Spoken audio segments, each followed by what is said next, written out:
ወራውን አጣቁመና አፍራፊ ኃይሎች በስተዋል አፍራፊ ኃይሎች በስተዋል ትናንት አንድ ዘፈን ወጥቷል አይደል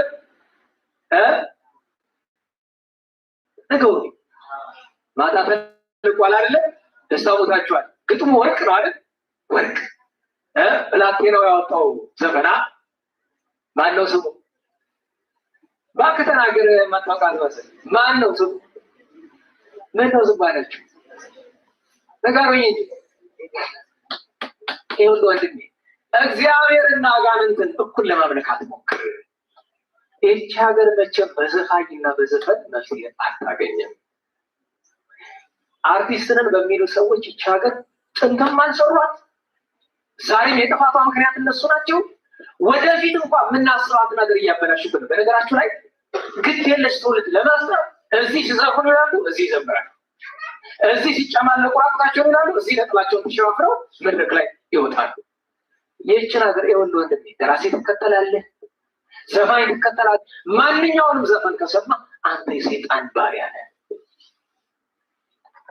ደህና ዋላችሁ የእግዚአብሔር ይገባችኋል እውነት ለመናገር እውነቱ የእግዚአብሔር ነው ይሻንታ አመለካከት ነገሩኝ እየተገዛ ያለ ለእግዚአብሔር ነው ለገዛ አመለካከት እሱ እኮ የቸገረን ነገር መጽሐፍ ዘፈን ኃጢአት ነው ወይስ ጽድቅ ነው የሚሉት ሐዋርያት በዲስቅልያ ዘፈን ኃጢአት ነው ብለዋል ግን የቴዲያ ፕሮሲዮን አይደለም ብለዋል ነገሩኝ አላሉ ምን አይነት የቆሩ ጥርቅም እንዳለ እኔ ሌላው አይደለም ደንቆም ብሎ አንተ ነው አንቺ ነው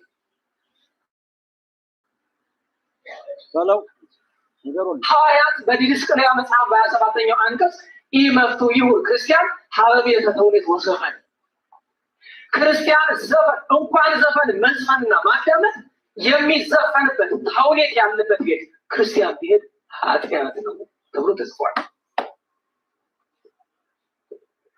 ትናንት ይገርማችኋል ነገረ ክርስቶስ ስናስተምር አምሽተን ልክ እንደጨረስ ነው ነገረ ክርስቶስ አብሮኝ ሲናገር የነበረ ሰው ወዲያው ከ10 ደቂቃ በኋላ የሰውየውን ዘፈን ለጥፎታል ታፈርኩ ወዳጄ ነው እያልን ነው አዎ ትናንት ኦንላይን ስትከታተሉ የነበራችሁ የፈለገ ወዳጄ ይሁን እንዴ አይነት ጫፍ ወጣ ነውረኝነት ከምን ያመጣል ፖለቲከኞች ሲሆኑ አክቲቪስት ነን የፈለጉት ነው እንዴት አንድ ክርስቲያን ነኝ ለክርስቶስ ቆማለሁ ያለ ሰው ዘፈንንና መዝሙር ኃጢአትንና ጽድቅን እንዴት እኩል ማካሄድ ይፈልጋል እንግዲህ ያው ቄሴም ሆነ ያው የሰንበት እንግዲህ አስተማሪው ሰው ትክክለኛ ነገር ነው የሚናገረው ዘፈኑ የከለከለ ሲሆን ኦኬ የከለከለ ሲሆን እሱ ብቻ ነው ዘፈን ብቻ መስማት ነው እዚህ ሙዚቃ ላይ የተሰራው ሀገር ለማፍረስ በሰውየው ያለ ሰውየው ፍላጎት ሁሉ አልተሄደም እንደ አይነት መርህና መረን የለሽ ሐሳብን መረካከት የነገሰበት ትውልድ መምጣቱ በየቀኑ በየጊዜው በቤታችን ከእናት ከአባት ጀምሮ መሰራት ያለበት ነገር ስላልተሰራ ነው ሀቅ እኮ ተጠልቷል የሚያረጋጋ መካሪ እኮ ገፍቶ ማሸሽ ነው ዛሬ ያበዱ ራሳቸውን ያጠፉና ራሳቸውን ሸቀጥ አድርገው ለጥላቶቻችን የሸጡ ስኬት የራቃቸው የሳቤና ያመለካከት በሽተኛ የሆኑ እጃቸውም ሆነ ማንኛውም ነገራቸው በሰው ልጅ ደምና እንባ የተጨመላለቁ ሰዎች እኮ የነሱን የሚመስል የረከሰ ነገርን የማይደግፍ የማይኖር ሰው ብልጽግና ለሚባለው ነገር ደግፏል ምን ማለት ነው ብልጽግና የደጋጎች ማህበር አድርገው ስለው ምንም ከነሱ የረከሰ ነገር የራቀን ሁሉ ብልጽግና ብለው ይፈርጃሉ ኦሮሞ ብለው ይፈርጃሉ እንደዚህ ብለው ይላሉ በጣም አደገኛ ነው ለምሳሌ ኢትዮጵያ ከሚለው ነገር ላይ አፋን ኦሮሞ የሚናገር ሰው መሪ ስለሆነ ትግረኛ የሚናገር ሰው መሪ ስለሆነ አማርኛ የሚናገር ሰው እንደዚህ ስለሆነ ብለው ያንን ጥፋት ወደዛ ለመግፋት የሚደረግበት በጣም የተመሰካከለ ዝም ብሎ አፍ እንዳመጣ ማውራት አይደለም ብዙ ኮምፕሌክስ የሆነ እንዳይፈታ ተደርጎ ጥላት አሻጥር ሰርቶ የሚሰራው ስራ ቀላል ስራ እንዳይመስላችሁ ሰው ግን ይመስለዋል ቀላል በቃ ኦሮሞን ሰደበ በቃ እሱ አሸነፈኝ ነው አማራን ሰደበ እሱ ያሸነፍኩኝ ትግሬን ሰደበ ኦር እንደዚህ አይደለም። ኮምፕሌክስ ነው። አንዱ ቢስት አንዱ ቢስት አንዱ ተብሎ በሁሉም ነገር ላይ የተዘጋጀልን የጥፋት ወጥመር ነው ያ። ባጭሩ እናስተውልና እሱን እንወጣ። ተገራግሮና ፈጣሪ በቸርነቱ ይማረን እንጂ አስተካክሉ። እናንተም አስተካክሉ። ሙዚቃ የምትወዱ ሰዎች 192 ሰዓታት ቀረን ብሏል ኑሩዬ ለምን ነው ኑሮ አብዶ በአብዛኛው ሀብትን ማስተናገድ ልምዱ የለንም። ድህነትን ወራሻን መንከባከብ ነው ልምዱ ያለን። አዎ እኔ በጣም የሚገርመው እኛ ጋር ቴሌቪዥንም ብትሆን ተጠቅመን ኤክስፓየር ብታደርግም ቁጭ ነው የምናደርጋት አውጥተን ጥላት። ይሄ እኮ አብሮ አደጌ እኮ ነው። አንዳንድ ሰው የተኛበትን ምንጣፍ በጌልዲ በከብት ቆዳ ካደገ በቃ ይሄ እኮ የልጅነት ቅርሴ እኮ ነው። ምንም ነገር ይሆን ይሄ በቃ ማለት ሲበዛ ደግሞ ያስጠላል። ያንን የማፍቀር ነገር እሺ ታዲያ ሀገር ላይ ለምን ጥላቻ አደገብን? ሀገራችን ላይ ያለን ሰው አብሮን የሚኖር ሰው በመልካሙም በክፉም ጊዜ አብሮን ያለን ሰው በዘር ከፋፍሎ ድንጋይ ለማንሳት እንዴት ተመቸ? አውቆብን ብዙ ሰው ኤሌክትሪክ እያዘ ለምን አይሞትም አልገባኝም ምናምን ብሎ ትንሽ ትልቁ ዳንኪራ ይመጣል። እስኪ ብዙ ሰው ኤሌክትሪክ እየሞከረ ያዘው ያፈረጠው ነው የተማረው። እባብን ያዘው እየበላው መርዙን እያስወጣ ነው የተለማመደው። ጥይትን የሚሸጥና የሚገዛ ሰው በራሱ ላይ ሞክሮ ነው የሚሸጠውና የሚገዛው። እስኪ ሞክሩ። ወደ ሌሎች መተኮስ ብቻ እንጂ ወደ ራሱ የማይሞክር ጥይት ተኩሶ ሰው የሚገልሰው መጀመሪያ ጥይቱ መስራቱን ራሱ ላይ ቢሞክረው ጥሩ ነበር።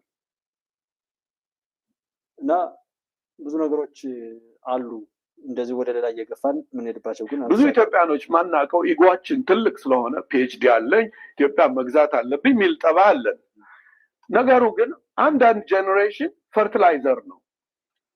ፈርቲላይዘር ማለት ምንድነው? ለሚመጣው ትውልድ የማይቀር ትውልድ ነው። ፋነን every generation has a responsibility, some fulfill, some betray ይላል። የሚመጣ ጄኔሬሽን አለ። ለዛ ግን ምግብ ልትሆነው አትሊስት ትችላለህ ወይ ነው ጥያቄ። ይሄም humble submission ያስፈልገዋል። አይ ሰብሚት ማለት አለብን።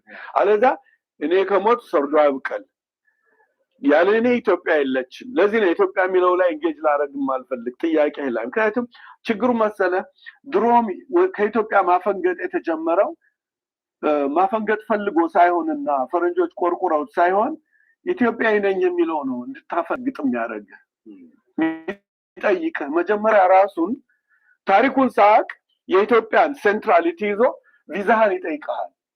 ያን አፈንግጠት ትሄዳለህ፣ ይሰለቻል። ብዙ ከኢትዮጵያ የሚነጠል ብዙ አፍሪካ የሚኮራባት ሀገር፣ ካሪቢያኖች የሚኮራባት ሀገር፣ አፍሪካን አሜሪካኖች የሚኮራባት ሀገር ኢትዮጵያ ነበረች። ባይብል ሁሉ ያለች ናት። የሚያፈነግጠው ለምን በዛ ብትል ዲፕሎማቲክ ሚሽኑ ተበላሽቷል ማለት ነው። ሳምበዲ ሳምዌር እየዞረ የሌላውን ሁሉ ኢትዮጵያዊነት የሚጠይቅ መብት መስሎት ሌላውን አገልሎ ራሱን ኢትዮጵያ አድርጎ የሚጠይቅ ኢትዮጵያ የኢትዮጵያ ጠላት ነው። ኢትዮጵያን የሚወድ ሰው ግን ኢንክሉሲቭ የሆነ አብረን እንጂ ቪዛ ጠያቂ ብዙ ኢትዮጵያኖች ስናድግ አረገንት ነን። ይሄ ወጣቱ የኔ ትውልድ እንኳን ናሽናል ኩዌስችን ምናምን ሲል ሁሉ ፓስፖርት ሰጪ ሆኖና የመገንጠል መብት ሰጪ ሆኖ ነው ራሱን ያየ እንጂ ኢትዮጵያዊነትን አንድ ላይ አላየም። እና ኤርትራም ሆነ ምንም ሆነ አንድ ላይ የኖረ ህዝብ የሰለቸው ምን ለወደፊትም ብዙ የሚሰላቻቸው ወጣሉ። እቺ መሐሉን ይዞ እኔ እኮ ኢትዮጵያዊ ነኝ ብሎ አንተን የሚያሰቃየ ነው ችግሩ እንጂ ኢትዮጵያዊነትን ዓለም የሚመኛት ስንብል ነበረች።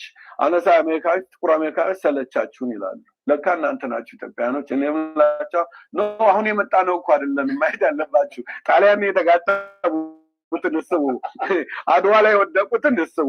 አሁን የመጣ ነው ቪዛ እና ኢኮኖሚክ ማይግሬተርስ ነን። የኢትዮጵያን አንዳንዴ ፓርት ታይም ነው። ኢቭን ኢትዮጵያዊነታችን ፓርት ታይም ነው እንጂ ፉል ታይም አይደለም። እኔም ላለሁ ሁለት ሂስትሪ አለ። ከጣሊያን ጦርነት በፊት ዳይኖሶርስ ወር ኢን ኢትዮጵያ፣ እነሱ ኢትዮጵያዊ ናቸው። ከዛ በኋላ ደግሞ እንኩተው መጣ የኔ ቢታው። እኛ ደግሞ እንኩተዎች ነን። የትም ጦርነት ላይ አንታወቅም፣ ግን በኢትዮጵያዊነት ደግሞ ሲያብገነግነን ከማንም ብልጥ እንወዳታለን። እንደ ውሽማ ኢትዮጵያ ሀገር መሆኗ ቀርቶ እንደ ውሽማ ነው የምናያት። ኢትዮጵያ ነገር ሲመጣ እኔ ሂትለር ነኝ አለ አንዱ እዚህ ኮንፈረንስ ተደርጎ ኢትዮጵያ ነገር የሰውዬ ሐኪም ቤት ያስፈልገዋል። ኢትዮጵያ ሂትለር ሁን አትልህም፣ አክብር ሌላውን ኢትዮጵያ በሃይማኖቱ በምኗ። የኢትዮጵያ ህዝብ አሁን የለውጥ ኃይል ብቁ ህዝብ አይደለም፣ የለውጥ ህዝብ አይደለም። ራሳችን ተጨባጭ ውድቀት ድክመት መማር ማንችል ህዝቦች አንድ ህዝብ ብቁ ህዝብ ነው ይባላል። ጥቅምና ፍላጎትን በትክክል አውቆ ለእንዲህ አይነት ፖለቲካ መጠቀሚያ መሆን አልችልም ሲል ብቁ ነው የሚባለው አንድ ህዝብ። የኢትዮጵያ ህዝብ አሁን የለውጥ ኃይል የለውጥ ህዝብ አይደለም፣ ብቁ ህዝብ አይደለም። ሶሪ ህዝብ አይቶችን ይባላል። አሳምሬ ነው ተጭ የኢትዮጵያ ህዝብ ብቁ ቢሆን የሚሰራውን የሚፈልገውን በአግባቡ ተረድቶ ደግሞ ያን ጥቅምና ፍላጎትን ለማስጠበቅ መክፈል የሚገባውን ዋጋ የሚከፍል የለውጥ ኃይል የሆነ ህዝብ ቢሆን ኖሮ የእነዚህ ግለሰቦች መጠቀሚያ ሆኖ ይቀጥላቸው። የኤርትራ ህዝብ የኢትዮጵያ ህዝብ ብቁ ስላለ ለምን ነገር ታማኝነት የላቸው። ማን ያንቀው ማን ግን ጥሩ ነው ማለት ነው። የኢትዮጵያ ህዝብ ትልቅ ነው። ሞከረ ድል ሰጠ። በየሄዳችሁበት የሞት አዋጅን የሞት ጥሪ የምታስተላልፉ እናንተ የነካችሁት ሁሉ የሚሞት የሚጠፋ ኦር የሚታሰር የሚሰደድ የሚያስለቅስ የልቅሶ ትርክትን እንደዛ እያደረጋችሁ ስለሄዳችሁ ህዝቡ ከነቃ ወይል ጥሩ ነው። እንኳን ነቃ እና ህዝብን መስደብህም ጥሩ ነው። ደግሞ ላልገባው ልደቱ ጀግና ነው ለሚል በሽተኛ ጥሩ ነው፣ እንኳን ሰደብከው።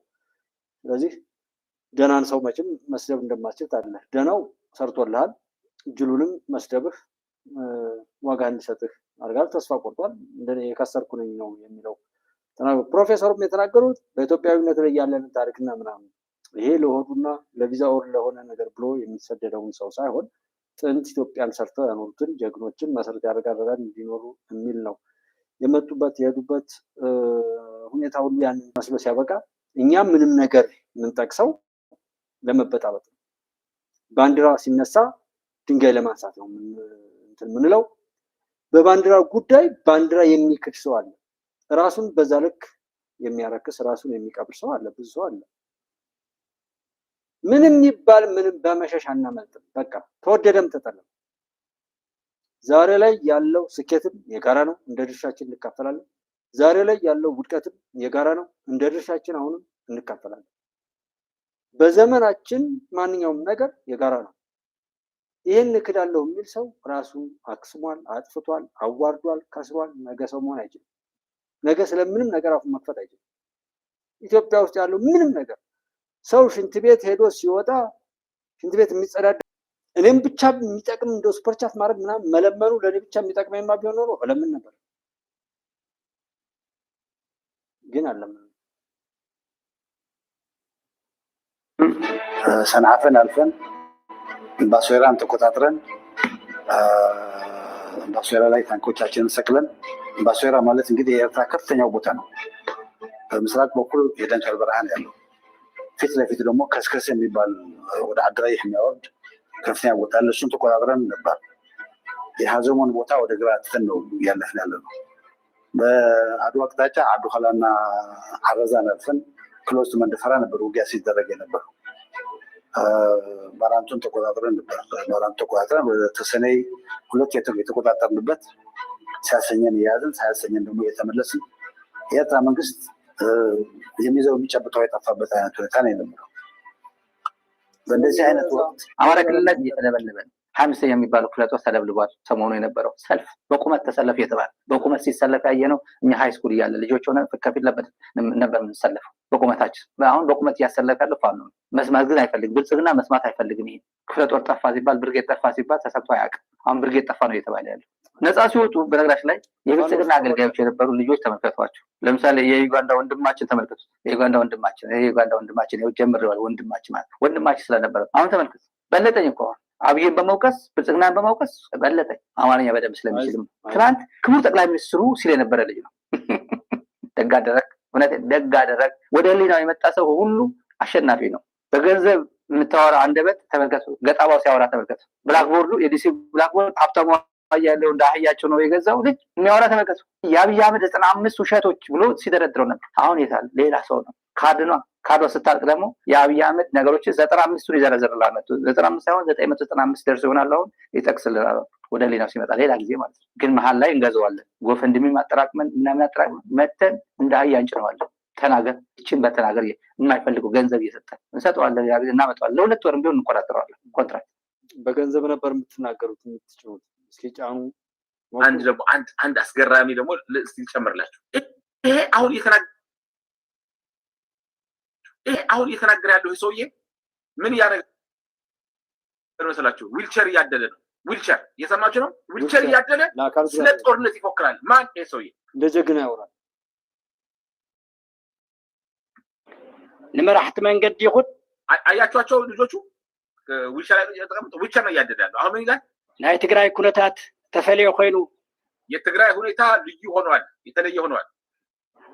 ካብዚ ተወግሽ ድማ ናይ አስተላለፈ ኃይልታቱ ተቀይሩ። ስለዚህ ከዚህ የተነሳ ደግሞ አሁን የኃይል አስተላለፉ ተቀይሯል ይላል። አዳምጥ፣ ይሄን ያዳምጥ ሁሉ ሰው ሼር አድርግ። ጀጋኑና ብዝኸፈልኩምዎ ኣብዚ በጽሕና ኣለና። ስሙት፣ እዩዋቸው። እነዚህ ሁሉ ይሄ ሁሉ የተሰበሰበው ለትምህርት ቤት አይደለም። እነዚህ የትምህርታቸው ወጣቶች በዊልቸር ቁጭ አሉት። እነሱ በከፈቱ ነው። ምን ይላቸዋል? ጀግኖቻችን እናንተ በከፈላችሁት መስዋዕትነት እዚህ ደርሰናል። ይኸው ስሙት አሁን የሚለው ምን እንደሚል መጨረሻ ላይ ዝቀረ ድማ ብሰብትኩምን ህዝብኹምን ኣብ ሓፂር ግዜ ከምዝዛዝምዎ ምንም ጥርጥር የብልና። እቺ ናት የንግግሯ ዋና ፖይንት። አዳምጥ ኢትዮጵያዊ፣ በእናንተ መስዋዕትነት እዚህ ደርሰናል። የቀረውን ደግሞ የእናንተ ጓዶችና ህዝቡ ይፈጽመዋል። ሌሎች እግራቸው ያልተጎዳ፣ ሌሎች እጃቸው ያልተጎዳ ወጣቶች አሉ። እነሱን ደግሞ እግራቸውን አካላቸውን አስጎድለን በሚቀጥለው ዊልቸር እናድላለን። ያ ቋንቋ ያስፈልጎም። እስካሁን እዚህ የደረስነው በእናንተ ነው። በቀጣይ ደግሞ ለመድረስ የምንፈልገው በጓዶቻችሁ መስዋዕትነት፣ በህዝብ መስዋዕትነት እንደርሳለን እያለን ነው። አሁን ይሄ ሰውዬ ሲናገር ትራክተር አይደለም እያደለ ያለው። እየሰማችሁ ነው?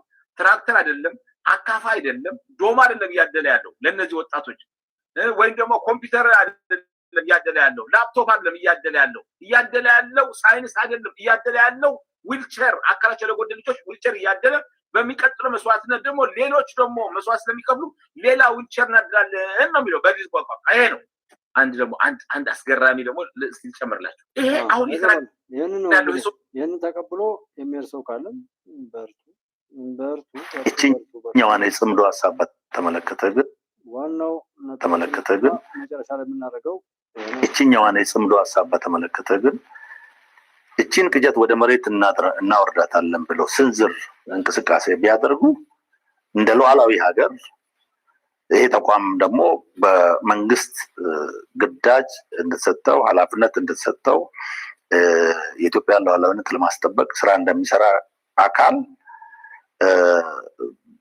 ሰንበሳት እንደሚቀልጥ ይቀልጣሉ ብለን ነው የምናስበው የምናምነው።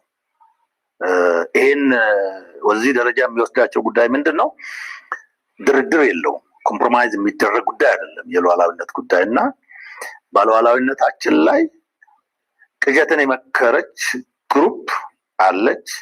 እቺ ግሩፕ ይሄን ነገር ተግባራዊ ያደርጋሉ ብላ ስንዝር መሬት ብትንቀሳቀስ ቅድም እንዳልኩት ሰንበሳት እንደሚቀልጥ ደጋግሞ ይቀልጧል እንጂ ኢትዮጵያ ላይ የምትፈጸም በኢትዮጵያ ላይ ሉዓላዊነቷን የሚያሰጋ ወይ ደግሞ ሰላሟን የሚያናጋ ነገር አይፈጸምም። ይሄ ፕራይመሪ የኛ የዚህ ተቋም ስራ ነው እና መንግስት በሚያስቀምጠው አቅጣጫ ስራዎችን እንሰራለን።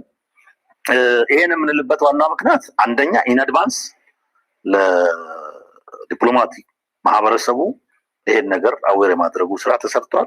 ዜናው አባውዴት። ሁለተኛ ደግሞ ይሄንን አልፎ በዚህ በጸረ ሉዓላዊነታችን እንቅስቃሴ ላይ የሆነ ነገር እናደርጋለን ብለው ቢሰሩ የተዘጋጀላቸው አጸፋ የሚያቀልጣቸው ነው። ኦልሬዲ ጥንስሱም እየተደፋ ነው። ግን እንደው የተራረፈ እንዲህ ነገር እንሞክራለን ቢባል ፕራይመሪ ስራችን ነው የሚሆነው እና አይሞክርም፣ ተግባራዊ አይሆንም። እቺኛዋን የጽምዶ ሀሳብ የምንፈልገው እሱ ነው። እቺኛዋን ገባ ነገሩን እንድትሰሩ ማለት ነው። ያው ከዚህ በላይ ንግግር የለውም። ጀነራሉ በሚገባ የመከላከያን አቋም የሀገሪቱን አቋም በዛ በኩል ላይ ያለው በሚገባ በኢቲቪ ላይ አብራርተውታል። ከስጋት አንጻር ለምንድነው መከላከያ ምናምን የሚባለው ላይ ያላችሁት ወንድሞቼ፣ አዎ ጥሩ ነው። ከሀገር ፍቅር አንጻር ነገሩ ቶሎ ለምን አያበቃም ከሚል አንጻር ችግር የለውም። ነገር ግን የራሱ የሆነ አቆራረጥ አለው። ፀጉር አስተካካይም ሆነ የተለያዩ ፕሮፌሽናል ነገሮች ላይ ሁሉም በሙያው የተለየ ነገር አለው። እናንተም ይህን የምትሉ ሰዎች የራሳችሁን ልዩ ተሰጧችሁን ሌላው ሰው የእናንተን ያክል ያንን ነገር መከወን እንደማይችል ሁሉ ይሄ ከሀገር አንጻር ከዓለም አቀፍ ዲፕሎማሲ አንጻር ከዚህ በፊት ከነበረው ከፕሮፓጋንዳው ከህዝቡ ከምኑ ጉዳትን መቀነስ እና በቀላሉ ነገሮችን የማወቅ አጥፊዎችን ነጥቦ በቀላሉ ለማጥፋት የሚደረገውን አይነት ነገር ታሳቢ ሊያደርግ ስለሚችል በዚህ ልክ ዝግጁ መሆኑን መከላከያ ሰራዊቱ ከገለጠልን በቂ ነው። ነገሮች አሁን ያተኩሩ፣ እኛም መቆጨታችንን ያ ነገር መፍትሄ እንዲያገኝ ግፊት ማድረጋችን ጥሩ ነው። በዛ መልኩ ያላችሁት ወንድሞችም በርቱ፣ ጥሩ ስላደረጋችሁ። እንከን አልባ መንግስት አይደለም ነው የሚመራው፣ ብዙ ድካም ያለበት መንግስት ነው። ነገር ግን እስካሁን ኢትዮጵያ ውስጥ በኔ መንግስት ደረጃ ጀምሮ የሚጨርስ የኢትዮጵያን ልማት ያመጣ ደግሞ ታይቶ አይታወቅም። ይሄ ደግሞ እውነት ነው። ስለዚህ የሰራነውን ጥንካሬ እናስቀጥላለን፣ ድካሞቻችንን ደግሞ እያረምን እያረቅን እያሻሻልን እንሄዳለን። የእናንተን ግብዓት እንጠቀማለን። እንከን አልባ መንግስት አይደለም ነው የሚመራው፣ ብዙ ድካም ያለበት ነው። ብዙ የሰዎች ስርዓት ነው፣ የመላእክት ስርዓት አለ። የሰዎች ስርዓት ነው። ሰዎች እንደሰዋሉ ብዙ ቆሻሻም ያለው እኮ እንደውም ሌላ ይህንን ተቀብሎ እያወቀው እንደ ፓርቲ ብልጽግና የሚባለው ነገር አውቆ ከተረዳው በኋላ እሱን ሊበልጥበት የሚችለውን ነገር እያቀረበ እየተቸ ለመሄድ የሚችል አብሮነት ያለው የፖለቲካ ፓርቲ ቢኖርን እድለኞች ነበር። የኔ ቁጭት አንዱ እሱ ነው። እየሮጠ የሚያሯሩጥ መንግስትን እንደ ተፎካካሪ አይደል የሚባለው፣ ልክ መንግስት ቢሆን መንግስት ለመሆን የሚያስችል አቋም ላይ ተቀምጦ ሲያበቃ የሆነ ነገር ይላል ብዬ ስል አንድ ግለሰብ በግል ከሚሰጠው አስተያየት በታች የሆነ እንዲሁም ሞተ፣ ታሰረ፣ ምናምን ተጎዳው የሚል አልቃሻነትና ብሶት ብቻ የሚተርክ እሳቤ ላይ ሲመጣ ኪሳራ ነው ለሀገር። ምክንያቱም መንግስት አሁን ያለው በስልጣን ያለው ብልጽግና መንግስት በውስጡ ያሉ ሌቦች እንኳን በጭካኔ የሚያጸደው ተፎካካሪዎች ሲመጡበት፣ እዚህ ግባ የማይባል ተፎካካሪ ገንዘብ ከሰጡት የሚሸጥ የሚለውጥ በቀላሉ አክሰስ የሚደረግ ማንኛውም ነገሩ ማንም በቀላሉ ገብቶ ተቀላቅሎ እሱን መስሎ እሱን ማጥፋት የሚችልበት መርህና መድረክ ያለበት ሁኔታ በጥርጣሬ በጥላቻ በዘረኝነት በቁጠኝነት ምናምን ትናንት አንድ ዘፈን ወጥቷል አይደለም? አካሄድ በመሆኑ እሱ የሚያናድድ አማራ ክልል ላይ እየተለበጠ ያን ነገር የምንሻገርበት ወቅት እንዲመጣም መስራት አለብን። ዓላማችን ምንድነው? ወደዛ ነው የምንሄደው ብዬ እንትን የምለው እዚህ ትንሽ እንዝናና። ዓላማችን ምንድነው? ግልጽ ነው። እንዝናና ነው የኛ ዓላማ። ስርዓቱን ነቅሎ ጥሎ የአማራን ህልውና ማረጋገጥ የመጀመሪያው ግባችን። የአማራ ህልውና በዘላቂነት የሚረጋገጥ ከሆነ ደግሞ መንግስታዊ ስርዓቱን መቆጣጠርና ለሌሎች ኢትዮጵያውያን እህትና ወንድሞቻችን ጭምር የሚበጅ እነሱን ጭምር የሚያሳትፍ የሽግግር ስርዓት ማበጀት፣ የሽግግር ምዕራፍ መክፈት መቻል ይኖርብናል። ይህን ለማድረግ ደግሞ ብአዴን የሚባለውን የጉድ ስብስብ ከማጥፋት ይጀምራል።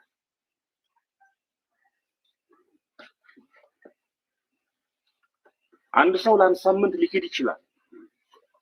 እንዳስተዳደሩ ታጋይ እንደዛ ያወራል። እኔ ትግል ብጀምር ትግል አድርጌ ማሸነፍበትን መካኒዝም ከሁሉም ቦታ ላይ ከሁሉም አቅጣጫ በሁሉም ነገር ላይ አዘጋጃለሁ፣ አቅም እፈጥራለሁ እንጂ ገና ራስ ሳይጠና ጉተና እከሌ የሚባለው ነቅለን እንጥላለን። እከሌ ጠላታችን በአራት ቀን 4 ኪሎ እንገባለን እንድንላለን ስትል መዶሻ ይዞ ይሄ ነው እንደ ዓላማሽ፣ ይሄ ነው እንደ ቅድሽ እያለ አናትን እያለ ያው እንዳልኳችሁ ከሆነ ነገር ጋር አያይዘው ለሚያስቡ ሰዎች ነው የማወራው እንጂ ዘመነ ይሄን ለምን እንደሚያወራው ያውቃል። በዚህ ኢሞሽናል ሰዎችን ሰብስቦ ሲያበቃ ማንም ጥላት ይምጣ እሱ ራሱ በዛ ስሜት ላይ የመጡ ሀቅና እውነትን የሚወዱ ሰዎችን ሊያጠፋ ነው የሚሰበስባቸው። እነዚህ ያለ እነሱ ያውቀዋል ለምን ይሄን እየተናገረ ሰዎችን እንደሚሰበስብ። ያን እየሰበሰበ እዛው ለመግደልና እዛው ለማጓረድ ነው እሱ ይሄን እያወራ ያለው። ነገር ግን እንደው በዚህ ላይ ትግል መስሎኝ ትግል እኮ ነው ምናምን ድል እናደርግ እኮ ነው ምናምን ብላችሁ ለምትሉ ሰዎች ትግል አይወራም፣ ይሰራል እንጂ እንኳን እንዴ ነውር እኮ ትግል አለመሆኑን ደግሞ እዛው ነው የገለጣችሁ። እስረኛ የሚበትን ሰው ታጋይ ነው? ወንጀለኞችን ሊያጠፋ ነው እኮ የተነሳው። እንዴ መንግስትን ጠላሁት የሚል ህዝብን በደለ ብሎ አይደል? አማራን ጨቆነ ብሎ ያለ ሰው እዛው እህቱን ወንድሙን የሰፈሩን ልጅ እየደፈረ እየገደለ የታሰረውን እስረኛ እንዴት ይበትናል? በደለኞችን እንዴት ያረጋግጣል? ምንም ብትሞክሩ እናውቀዋለን። ምላሹንም አዘጋጅተን መጠናል ነው። ድል ለተበደሉ ሁሉ፣ ሞትና ጥፋት ደግሞ ለበዳዮች ለበዝባዦች ይሁን ብለናል። መልካም ጊዜ።